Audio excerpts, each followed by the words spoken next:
Poo my pants, light this cave, chop some wood, get some crops, steal this guy's house. Alright, back again stealing another ENX04 design, because that guy is a genius. That Interman really wants into door-to-door salesman, I guess.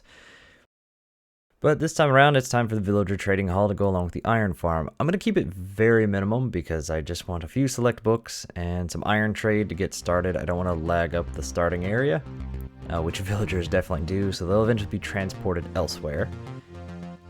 Now there's a few things I'm going to do different though. I'm going to put it underground. He just built it on the surface. It's easier to do it on the surface, it's faster, but I want to have a secure villager breeder because the minute a zombie raid hits, villagers are just gone. If you live near them, they're just toast. They have no survival skills. They'll spawn like one iron golem and go hide in a house and just get destroyed.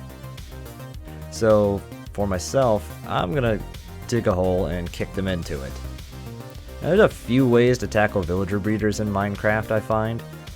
One of which is sort of the classic fence post design where you stick two of them on top of a fence post and you just drop carrots or bread or something on them every now and then, like some really demented form of aquarium.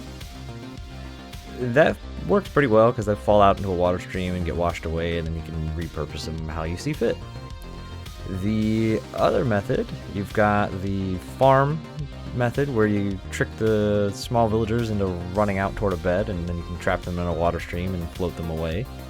And essentially you can have it endlessly run and just kind of get a pretty good storehouse of villagers. It's a really clever way to do it, very smooth way. I like that method a lot. The other way is just to spam a whole bunch of beds in an area so they just keep making more and then put them where you need them as you need them. That does have a benefit. One, 4 claim beds will create cats, so you can use it as a creeper farm later. It also has this benefit of being incredibly lazy. Guess which one I'm gonna do? Yeah, I'm going to span some beds because I am just doing this the laziest way possible. So I'm going to dig some holes to kick them in. They'll path their way in with the workstations, but it's just kind of quicker just to shove them in the holes. So I'm just going to be building an underground carrot farm. I'll shove some beds on the end of it, and as you kick them down, they'll produce another villager to fill the empty bed slot because they can no longer claim it. And it's pretty easy. You just need like one farmer doing the job up top. So just gotta dig out the hole, and just looking at the cave system through the sort of spectator mode, my word, it is so bananas now. I don't actually see any geodes there though. I really need to explore caves at some point. Yeah, Caves and Cliffs update. I waited, a year for it, and all I'm doing is exploring a field. I'll eventually explore some cliffs, but it's been a while. I haven't really gone too far into Minecraft in a long time, and it's nice to be back. I miss this game. It's just that game you can just always come back around to, like an old band that you forgot and remember how much you enjoy it, and you come back and there's new stuff. I like it. They let out a new album, or in the case of Minecraft, they got a few more patches in that actually create some new stuff to it. It's so much fun. So anyway, got the little villager rave in the corner too, producing the iron golems. Eventually I'm just going to tidy up the whole area afterward, but this is just sort of the start. I'm going to create a couple underground farms. This is just the starter hole in the ground. It's not even the starter base. It is just the starter I'm skipping everything ahead way. That's sort of the fun thing in Minecraft. Like when you first start out, and I hope they never nerf the villagers. They're overpowered, but there's a few requirements. One, you have to know how to cheese the mechanics, which you're only going to know how to do if you've, either gone around watching a bunch of YouTube videos, or if you've played Minecraft for a really long time and, learn about it and figure it out for yourself. Most people that first start playing, they actually give it their own effort at first, so it kind of has a natural progression to it. You don't really start out that way, but you get there eventually because you start looking for faster ways to do things to get yourself further on in a new world. So I really hope they leave them as overpowered as they are. Plus you have to spawn near a village too, so that doesn't always happen. It was just very fortunate there's a little village town right where I'm starting, so it came in handy. Which also means I had to protect and save some villagers, because the minute other players are in, they're gonna, If they're not using them, they're just gonna get eaten by zombies. So I think once I move away all the villagers, I will also like leave a couple behind just in a hole somewhere so that they can repopulate the village if ever needed. I might remake the village at some point. I want to make a note to myself for that. The villages are always so neat, and they're really cool when they spawn like half across a mountain, but the spawning mechanics for Minecraft for the villages is a little bit rough still. I had hoped they would fix that a little bit in the overworld changes in the Caves and Cliff update, but they kind of haven't. I mean, it seems a little better than it used to be. You know, you don't get somebody like with a house on impossible to get incline as much anymore, but it's still kind of rough. Anyway, so I gotta get the little villager like iron farm terror rave going on there. We've got the farmer, and he'll start farming all those carrots, and eventually go through them all. I used waterlogged stairs along the edges.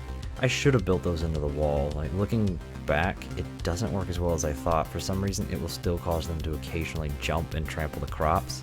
It doesn't happen enough to be that much of a problem. Like, if you check on them every now and then, you just replant a few, it's not that big a deal. But it's very strange. Like, I thought it was the trapdoors at first, so I put those flush, but something about the stairs, even though they're flat, they'll still sort of bounce a little bit sometimes. I guess I could have made the ceiling only too high so that wouldn't be possible, but I really despise low ceilings in Minecraft. It is so annoying.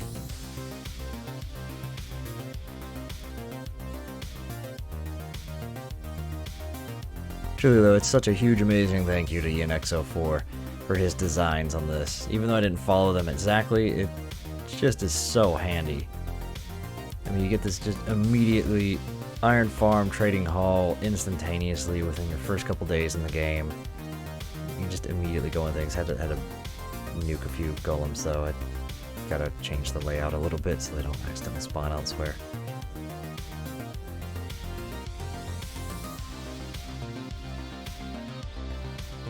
So I ended up drowning a couple of cows while trying to make a cow crusher because I forgot how that works and I put the water too high up. Yeah, I know, a thing that has like a 9 block footprint, you know, 3 by 3, and I somehow managed to mess up its construction. A little bit of an oops, but it was just sort of an afterthought to try and start getting leather, which I sort of realized later wouldn't even really be needed because I can get a leather worker for not falling through to my doom in the powdered snow, and also for, you know, eventual crafting of books, because you can just buy the books with the bookshelves. So, kind of a fail all around. Failed making it, turned out didn't need it. A little bit of trading later, and you can get diamond tools, diamond armor, everything. I haven't mined anything really yet. It's just a little bit of patience trading here and there while AFK and doing other stuff, waiting for the trades to cycle through. Then I'm gonna head out, do some exploring, and see if I can get some other tree types and basically any kind of resources that aren't common here. You know, pumpkins. Well, actually, I ran across those. Melons, other stuff like that. Just to fill in the blanks and the potential future farms. I still can't get over it. Day 1, iron farm. Day 2, villager trading hall. Day 3, covered in diamonds. Have yet to mine a single diamond. I've yet to mine anything, really. I gotta feel bad. It's supposed to be the caves and cliffs. I haven't done any caves. I'm gonna have to fix that at some point, but it's still too funny to just do it completely wrong. I might make this a thing. I might see how long I can avoid diamonds in general. Just because I'm finding it too funny. Anyway, peace out anybody who ever sees this. Have fun.